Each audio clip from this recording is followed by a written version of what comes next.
एकाच समुद्र किनाऱ्यावरून सनराइज आणि सनसेट अनुभवायला मिळतो। हिंद महासागर, बंगालचा उपसागर आणि अरबी समुद्राच्या काठावर असलेले असे एकमेव शहर ते म्हणजे। तर नमस्कार मित्रांनो, मी श्रेय क्लिक्स तुमचं स्वागत आहे साऊथ इंडिया सिरीजच्या 6व्या भागामध्ये। मागचे भाग तुम्ही पाहिले नसतील तर पाहून घ्या बेटर कॉन्टेक्स्टसाठी। रामेश्वरममधून ट्रेन पकडली, त्या ट्रेनने आम्हाला सोडलं 8 तासानंतर कन्याकुमारीला। आज का दिन कन्याकुमारी के नाम असं मन स्टेशनच्या बाहेर आलो, रिक्षा केली आणि हॉटेल बालाजीमध्ये पोहोचलो।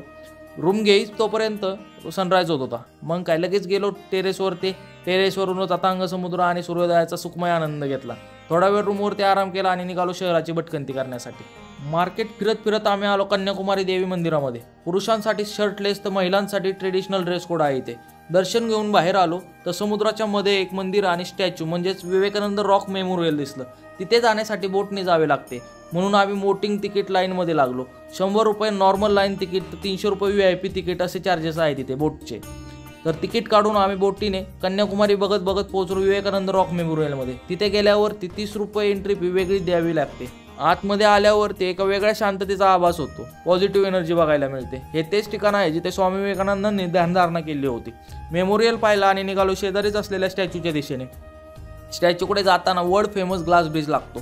ब्रिजवरून आपल्याला समुद्राचा अप्रतिम व्ह्यू पाहायला मिळतो। तिथून पुढे आल्यावरती आपल्याला स्टॅच्यू बघायला मिळतो। हा स्टॅच्यू तमिळनाडूमधील महान कवी तत्वज्ञ तिल्लुवरुवर यांना समर्पित केला आहे। ते बघून आम्ही निघालो रूमच्या दिशेने। रूमवरती थोडा वेळ आराम केला आणि सूर्यास्त बघण्यासाठी निघालो। तेवढ्यात चहाची टपरी दिसली। मग काय चहा घेतला आणि समुद्र किनाऱ्यावरून चालत चालत अप्रतिम व्ह्यू बघत बघत सूर्यास्ताच्या दिशेने चाललो होतो। कन्याकुमारीमधून सूर्यास्त असा काहीसा दिसतो। सूर्यास्त बघून झाल्यावरती आम्ही हॉटेल झमझममध्ये जेवण करायला आलो। मस्तपैकी जेवण केलं, खूपच मस्त टेस्ट होती इथे।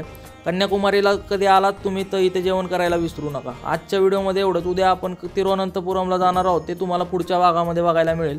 त्यामुळे अकाउंटला फॉलो आणि व्हिडिओ आवडल्यास लाईक, कमेंट, शेअर करायला विसरू नका। धन्यवाद।